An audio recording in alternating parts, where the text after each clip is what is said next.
Hola amigos de Hacer Moda desde cero. Hoy vamos a hablar sobre la calidad en la costura.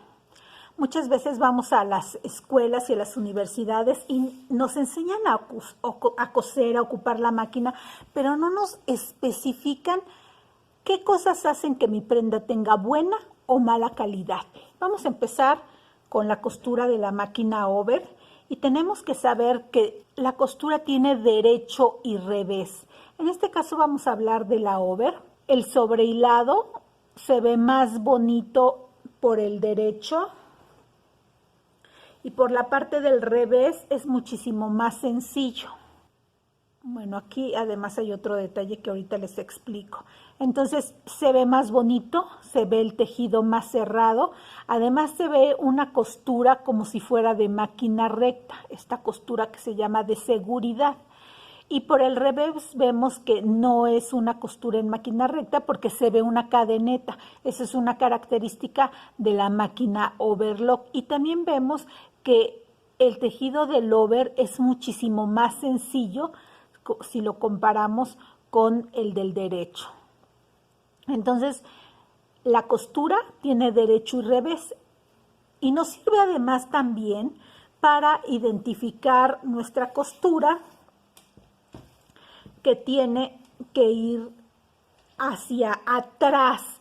Las costuras se tienen que recargar para la parte de atrás con el objetivo justamente de cubrir esta costura de cadeneta. Tiene que ir cubierta. Entonces va recargada para atrás en el costado, va recargada atrás en el hombro. Y aquí en la manga ya no fue así, ya no está oculta porque es más fácil coserla cuando lo ponemos de esta manera, pero en el hombro y en el costado tiene que ir oculta. Ahora, en esta otra blusa que tengo aquí, vemos, y no sé si lo distingan, que la máquina, la costura tiene otra costura como recta aquí en medio del over. Esto quiere decir que esta costura se hizo no con una overlock de 5 hilos, sino nada más de 4. Entonces, esta no hace costura de seguridad y por eso no se ve la cadena de este lado ni de este.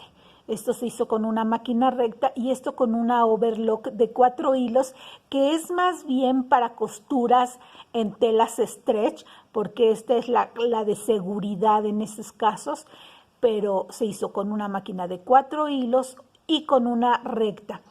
En este caso, esto se hace en un solo proceso, una sola pasada de la máquina y hace las dos cosas. En este caso, en el caso de esta otra blusa, esto se hace en un paso y esto en otro. Eso quiere decir que esta costura lleva más tiempo que hacer que esta y por consiguiente esta podría ser más cara que esta. Y bueno, vemos aquí lo mismo que en la otra, las costuras están recargadas hacia atrás y no tienen que estar torcidas. Hay muchas veces, no encontré ningún ejemplo para enseñarles, cómo aquí está de un lado y aquí podría estar en otro. Esto es una costura torcida. Nosotros tenemos que fijarnos que ambas estén hacia atrás, siempre recargadas hacia la espalda. Para que logremos ese efecto es muy sencillo. El delantero siempre tendrá que ir arriba de la costura, es decir, este es el frente, esta es la espalda, mi costura se hizo así, siempre el frente arriba de la espalda y en ese caso siempre me va a quedar el efecto, la costura hacia atrás. Y cuando hago dobladillos, pues para mí también sería más fácil saber hacia dónde lo tengo que recargar, porque no tendría que estar buscando la costura del otro lado. Con ver que el over está aquí, bueno, en este caso no, pero con ver que el over está en la parte de atrás, entonces ya me indica que este dobladillo tiene que recargar la costura hacia el otro lado, aunque yo no vea que es la espalda, solamente con ver el over y la costura de seguridad. Bueno, otro detalle son las pinzas.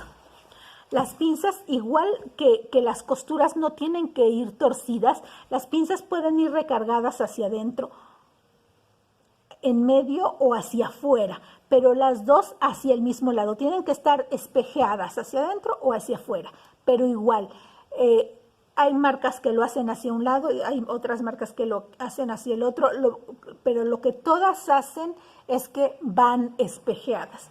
Aquí vemos que la costura de seguridad está acá y entonces la costura se recarga para este lado con el objetivo siempre de cubrir nuestra costura de seguridad. Y bueno, esto es hecho con las costuras cerradas. Ahora vamos a ver un ejemplo de un vestido que tiene las costuras abiertas. Es decir, se overlea esta pieza, se overlea esta otra y se hace una costura con máquina recta. Es decir, que ya vimos que en el caso de esta blusa, esta costura se hace en un solo paso porque la máquina hace las dos cosas. En esta otra se hizo en dos pasos porque se hizo esta costura con una máquina, esta con otra. En este caso es en tres pasos. Overleo cada una de las piezas y luego uno. Otro detalle que vemos aquí es que tiene tricot, que es una entretela en las costuras. Esto es con el objetivo de que la costura no se abra. Si yo jalo esto, sí aprecian que se luye el tejido, pero sería todavía más grave si no trajera este refuerzo de entretela. Entonces, siempre que tengamos telas delicadas, sobre todo cuando son sintéticas, pero también pasa con las fibras naturales, y el tejido es muy abierto, es bueno entricotar, entretelar más bien la tela. Y no se ve porque está más pequeño que nuestra costura. Y aquí vemos que nuestra costura también es un poco más ancha que las de estas otras blusas, que es más angosta. Bueno, esos son unos detalles. Otras cosas que tenemos que cuidar, tengo este saco para ejemplificar, es que a veces, como en el caso de este tejido, que es un tejido muy abierto, toda la tela tiene tricot, por eso se ve lisa. Y cuando tenemos tejidos tan abiertos es muy fácil que se deshile. Entonces, en este caso le pusieron un bies en vez de over. Y en este caso no hicieron esto porque le pusieron una sobrecostura que no se aprecia mucho porque la tela es estampada, pero se nota claramente acá que la costura está recargada, es decir, tiene una sobrecostura. Y nuevamente, igual que en el caso del pantalón y las pinzas, ambas van en este caso hacia adentro, podrían haber ido hacia afuera, pero siempre las dos recargadas haciendo espejo. Y en la del medio, es la espalda, en la del medio, pues del lado en el que cubra el overlock. Aquí vemos que también la vista no tiene over y tiene su bies, que son diferentes maneras de hacer acabado en las prendas. Aquí vemos un detalle que hay que hacer notar. Esta costura está hacia arriba y esta está torcida. ¿Ya lo notaron? Entonces, esto no debería de haber pasado. Esta costura debió haber estado recargada hacia acá para que todo el tiempo se mantuviera bien, pero aquí se tuerce.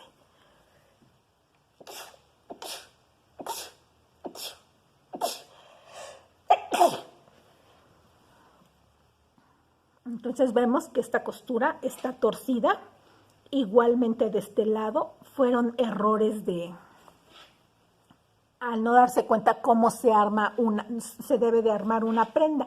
Y para que esto no pase, sobre todo cuando es una producción, hay que hacer una muestra antes donde se hace una ficha técnica, donde se hacen las especificaciones de cómo es el proceso de costura, y ahí se debió haber mencionado que esta costura tendría que haberse recargado hacia la manga para que no ocurriera este detalle.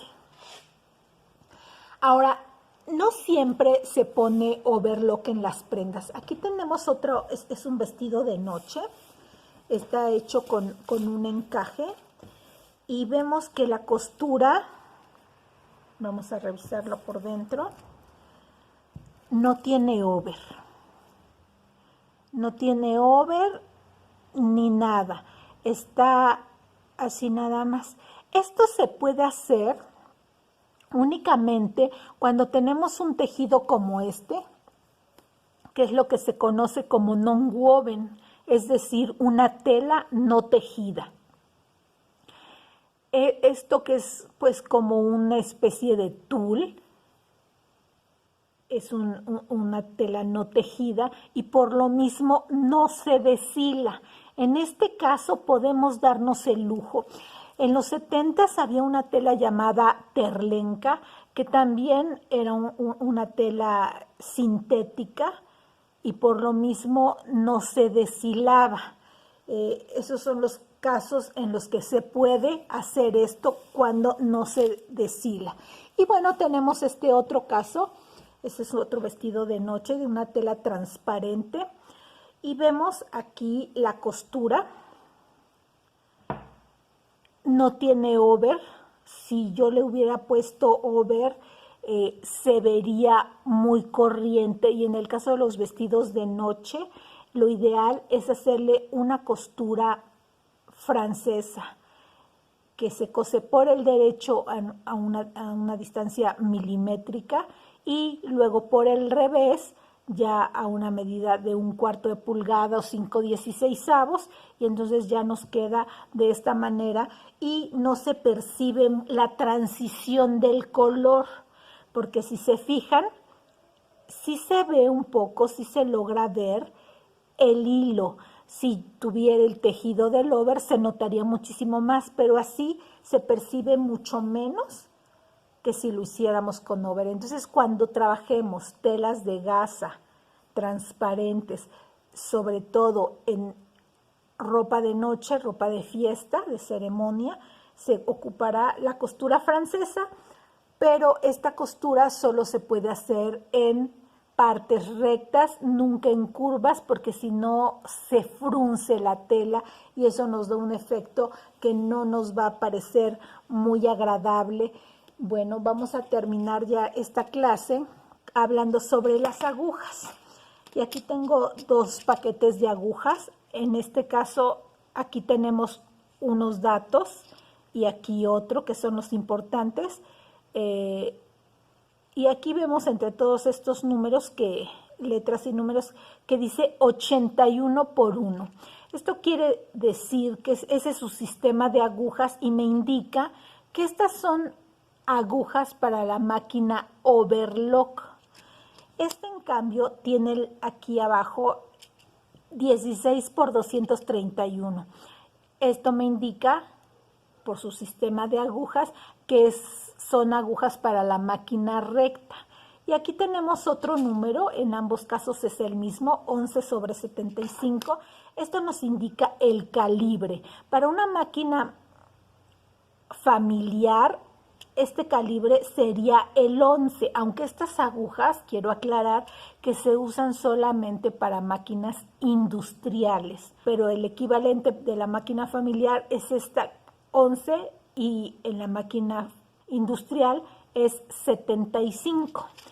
Este es el mismo calibre y bueno, son agujas que son para tela delgada, que no va a maltratar mis telas. Esta otra aguja, ya sea casi se le borró la información, pero vemos que aquí tiene el calibre 100 y es 16/100 y vamos a ver la diferencia en el grosor de las agujas. Esta es la delgada y esta es la gruesa y sí se percibe la diferencia de grosor. Si yo cosiera con esta aguja gruesa un tejido delgado, lo más probable es que mi costura se abra porque la aguja gruesa, pues obvio, pica la tela. Y sobre todo cuando vamos a trabajar punto, lo ideal es que se pidan unas agujas que le llaman punta de bola. Tiene la punta redondeada y eso evita que las telas se piquen. Y otro detalle que hay que anotar es el largo de la puntada. Y vamos a ver esta blusa. Tengo aquí una regla. Este cuadrito es 1 pulgada y normalmente se mide se escriben 3 P's, que significa puntada por pulgada. Y hay que saber cuántas puntadas por pulgada tiene. Y en este caso empiezo a medir desde que termina 2, 4, 6, 8, 10, 12, 13 puntadas por pulgada. Esa es, como pueden ver, una costura pequeña y esa es una costura de buena calidad, pero siempre y cuando esté trabajando telas delgadas. Cuando trabajo telas gruesas, no se debe poner la puntada tan pequeña porque lo que va a pasar es que la costura se puede enterrar y hacer más chiquita y difícil de descoser. Entonces, para las telas gruesas, las puntadas por pulgadas tienen que ser más. Vamos a ver ahorita en este ejemplo 2, 4, 6, 8, 10. En esta tenemos 13 y en esta tenemos 10. Y entre más gruesa, la puntada tendría que ser más larga. Y no quiere decir que tenga menor calidad, pero eso influye el grosor de la tela. Entre más delgada, más puntadas; entre más gruesa, menos puntadas. Y la clave, les repito, es PPP, o sea, 3 P's, que significa puntadas por pulgada. Y bueno, ya vimos tamaños de costura, calibres de aguja, cómo tienen que ir recargadas las costuras siempre hacia atrás. En el caso de que la costura vaya cerrada, en el caso de que las costuras estén abiertas, eso nos da mayor calidad, pero también, obvio, encarece el producto y debemos de tomarlo en cuenta a la hora de hacer nuestros presupuestos. Cuando forramos una prenda, este es un vestido, debe de tener esta puntada de seguridad y no tiene que ir así pegado, tiene que tener este juego para que dé libertad de movimiento y no se enrede el forro. El forro en este caso está separado. Hay otras ocasiones en las que el forro va cerrado. A ver, tengo aquí este otro ejemplo. Y en este caso el forro debe de tener un afloje.